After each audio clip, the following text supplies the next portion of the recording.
Okay, we've got a citizenship development here.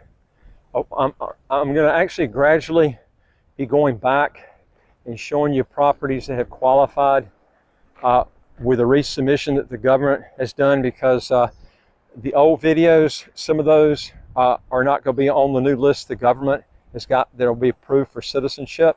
They'll be in citizenship developments. So you need to be looking at this point forwards, because I'll be doing different developments.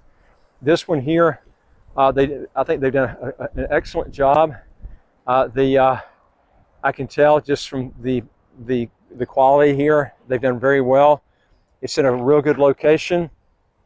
And the thing about, I just did some videos on developments that never got finished. One thing that's nice about this one, it's either finished, totally finished, or almost finished, okay? Now they do have properties here that, if they were bought after 2009, they can be resold for citizenship as long as they meet the government's qualifications and keeping it fixed up. That's how they do that. And of course, the properties would have to sell for $400,000 US, okay? But that's how that works. As long as they were, bought after January the 1st, 2012, okay? That's how that works. Now, there are exceptions to that. If it's a home, a separate home that qualifies for the home program, then that would be different. Okay, that comes under a different heading, and you have to have a separate approval for that. You got to get the house appraised. This is if you're selling it, you have to get the house appraised. You have to get the actual points of the survey. There's several other things they've got in that. So if you buy a house, it's a single family home, you can resell it for citizenship too, as long as it's qualified for citizenship, and then you re-qualify it when you resell it. And it's got to be titled property. Obviously, if you bought it and it was a single family home and you bought it for citizenship, then it was titled property to begin with. But I always tell people check anyway, okay, because it has to be titled, not deed of conveyance. Deed of conveyance is also freehold, but the government will not allow it to be sold for the home program. Okay, so you need to know that. If you don't know that, you could have a problem, because there's a lot of homes here, especially in Half Moon Bay and other places in the island, that's deed of conveyance. So you need to know that. I'm going to walk around here where you can kind of see this a little bit better. And location is everything. And this is in Frigate Bay. And I always told people, if you get a place in St. Kitts, stick with Frigate Bay. It's cheaper than the Southeast Peninsula. And the thing I like about it is it's close to everything. It's close to the beaches. You got one of the nicest beaches just down the road on the right-hand side, and also in front of you. So it's really, really nice for that. And we'll go around this way a little bit better. You can see the front of it. And then I'm actually going to walk up, and I'm going to show you some really good views where you can, some of these homes would qualify for the home program if the person gets it qualified through the government, okay? If they don't do that, it's not qualified. That's the key there. They got commercial units here on the bottom, and then they've got people living at the top.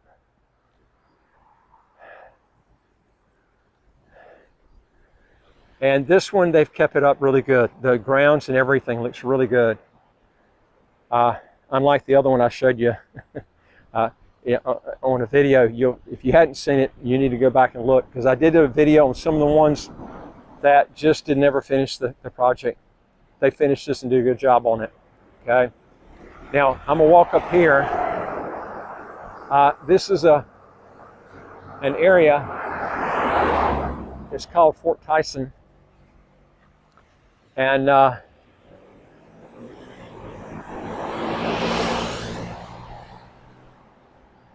this one, by the way, is called the Castle.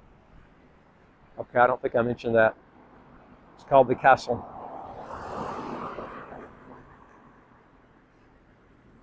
But as I mentioned before, your cost per square foot, typically on home program properties that qualify for the home program, are going to be cheaper per square foot than the condos. I can tell you that almost in every instance, okay?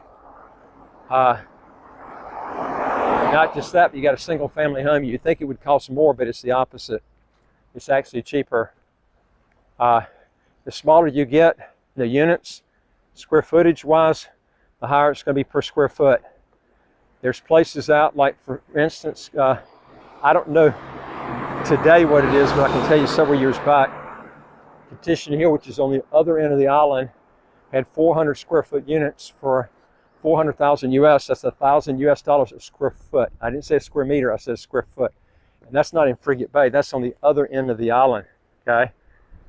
Where there's not any shopping or nothing. So you really have to know what you're looking for when you come down here, okay? And I'm not saying buy here at this unit I just showed you. I'm just telling you that one they keep up pretty good, okay? And that one has its own the approval, the government's list of approval of citizenship developments. Okay, so, and I'm actually going to be doing over a period, days or weeks, the new properties in St. Kitts. We can do the ones in Nevis. The problem with Nevis, and I've told people this before, I think you're going to regret if you buy over there. I've got individual tapes on that. You can look at them. I've done quite a few videos on Nevis.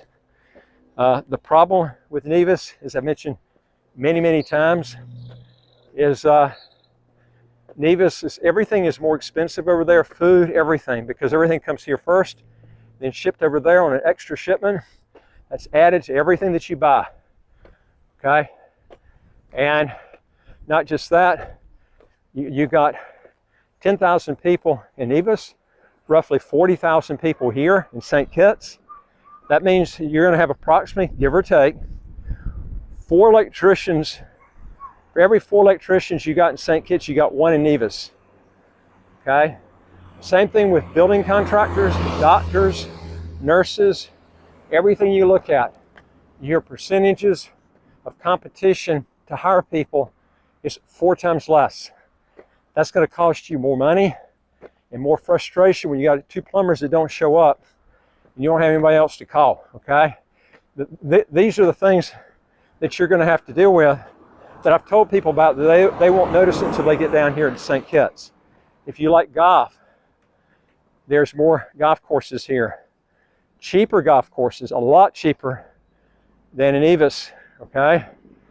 If you like to party a lot, where this is pointing right now is where the big little beach clubs are on the ocean front. You got people from Nevis that come over here. And what happens is the boats close down around 6 or something like that, 7. And what happens is you have to get in a hotel over here. You can't just go back. Which means, you know, so unless you know somebody over here, you're paying for a motel just to come over here and party. I mean, these are things that people just don't think about. If you get a flight, okay, from Nevis, almost every case that comes here and then picks up and goes back, you pay for an extra flight to go just a few little miles. Some parts from St. Kitts to Nevis is only 2.5 miles, okay, from the Southeast Peninsula over. And you're talking about an extra flight. And if you don't do that, you're still going to have to pay for the ferry if you don't take the flight, which means you got to stand in line each time you fly in here, and then you're going to have to get off, stand in line, take all your bags to the ferry, wait in line, get a ticket, and then take another 45 minutes to get across, get a taxi to your house unless you got somebody to pick you up. I'm going to tell you something, the inconveniences you won't see till you get down here. It's totally different. And there's no bridge that goes to St. Kitts to Nevis. You have to take a ferry. So these are some things that I tell people. They go to Nevis, they purchase, and they go, damn, I wish I'd gotten St. Kitts. And I'm going to tell you something. When I came out here, I spent a lot of time. Both sides. St. Kitts and Nevis, there was no comparison. St. Kitts was all the way. I had no doubt in my mind. I didn't even have to look at the stuff I just told you about. All I had to do is just go over there. The difference is staggering. So you got to know that if you're coming here and you're trying to make a choice, because Nevis, the properties too, when you resell them, a lot harder to resell. And I'll tell you something else too. You need to know this, real important. There is no multiple listing in St. Kitts or Nevis. So to get 5 different people to sell your property, you got to get 5 different contracts, not one. And there's like 4 times more realtors here than over in Nevis. You get my jib? I'm trying to tell you, when you resell, it's easier, a lot easier to sell over here, and you got a lot more people coming in here to purchase than the Nevis.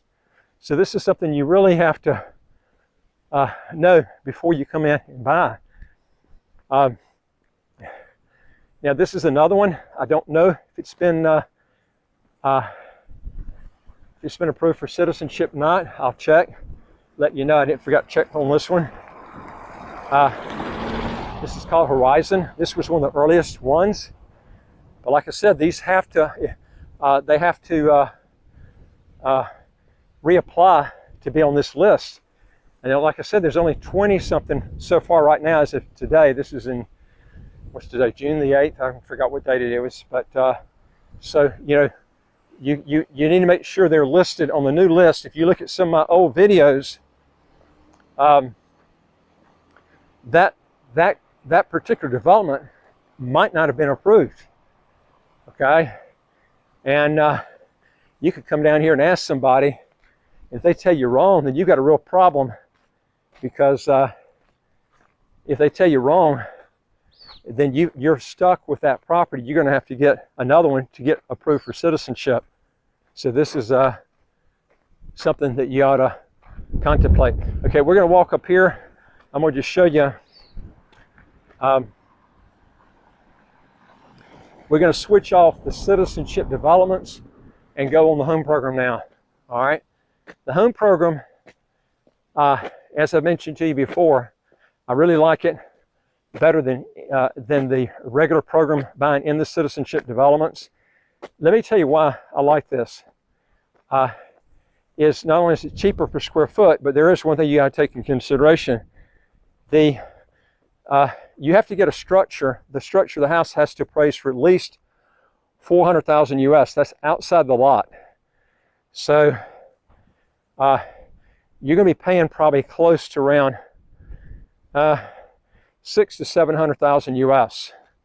Okay, because remember, the structure is going to have to appraise for $400,000, and in most of the lots, you're looking at least $150,000 to $200,000 in there, roughly. Okay, so if you get a lot that's too big, it could screw up your purchase, because that could sink your structure price down to below $400,000. So you have to be careful on that. But look at the views up here. This is Fort TYSON. This is an area, it's in Frigate Bay. Okay, and you can see the views are just incredible up here. When I get up here further, you'll be able to see the whole Southeast Peninsula. It goes all the way, the southern part of St. Kitts, all the way down to where you can see Nevis just across the channel. And in fact, you'll be able to see Nevis from way up here when I point it out. It usually has a cloud around it. But now, here's some of the homes up here. I'm just going to kind of go by here. I'll let you see. Now, these homes are going to be pretty expensive up here, because they're this is one of the best views in Frigate Bay. I like Sunrise Hills Villas too, as I mentioned. Sunrise Hills Villas has got incredible views. One thing I like about that is the homeowners association, and you're not going to have somebody next to you that's going to not paint their house. Okay, you have to keep your house up. Everything looks plush in there. Okay. You can see here, most of the people have walls around their house. All right, there's a disadvantage to that. Now, y'all have heard my other videos. When you got walls, what else have you got? Dogs. And if you like keeping your windows open and they got walls, the times that dogs like to bark the most is at night and early in the morning. And Usually they sleep all day because they barked all night. Here's some to the exception. They're barking during the daytime, okay? That's the point I'm trying to make, is when somebody walks by a house like this at nighttime, you're going to hear barks. So you got to make sure that you can deal with that, or be in a situation in a house where you can get soundproof. Some people use AC units. I don't, never have used them. I like fresh air. But I'll look at the view out here, just incredible. But you can see what I'm talking about here.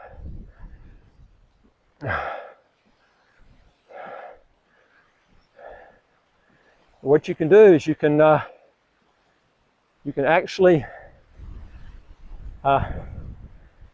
get a property up here for the home program, and then when you resell it, you have to requalify it yourself.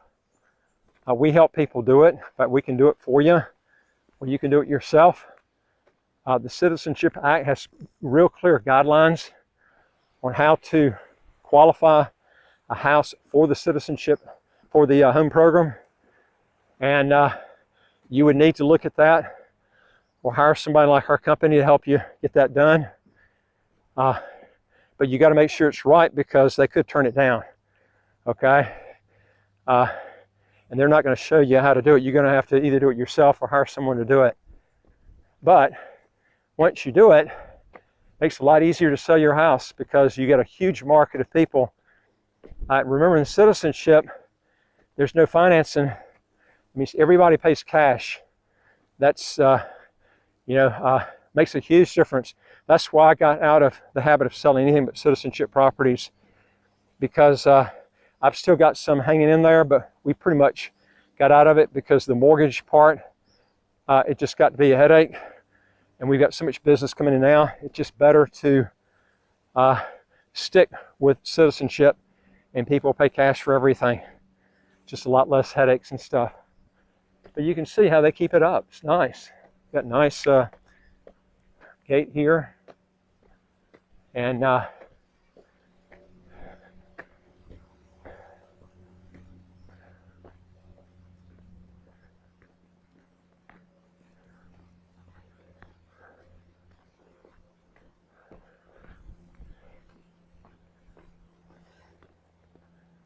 you can see somebody's building a house here.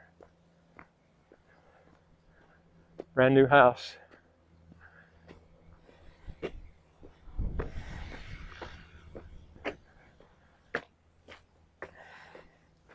That view is going to be really good too. Looking out the ocean here. Incredible view.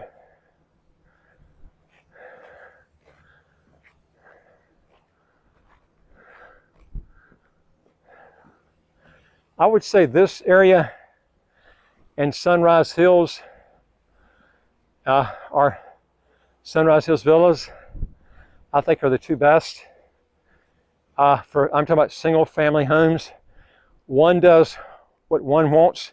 Like, for instance, if you want to go with, to make sure that you don't have a problem with barking dogs, because Sunrise Hills villas will not allow dogs there. Because they don't want this noise factor, which is what I like. If you're a sound sleeper and dogs aren't going to bother you, but it's not just you. If you want to rent out your place, if you're in a place you're trying to rent out, I don't care if it's even here, and you got barking dogs, and the renters are moving in and they're moving out because they can't sleep, then you've got a problem, okay? And so that's why I like planned unit developments that have strict rules on that stuff. But you have to make that decision if you want to do that. Look at this view out here. Now, see that off in the distance with that cloud right on top of that peak? That's Mount Nevis. That's great hike up there. There, Mount Laimiga, the two biggest, tallest mountains of course, Mount Nevis is in Nevis, and Mount Laimiga is in St. Kitts. Wear me out going up this hilltop.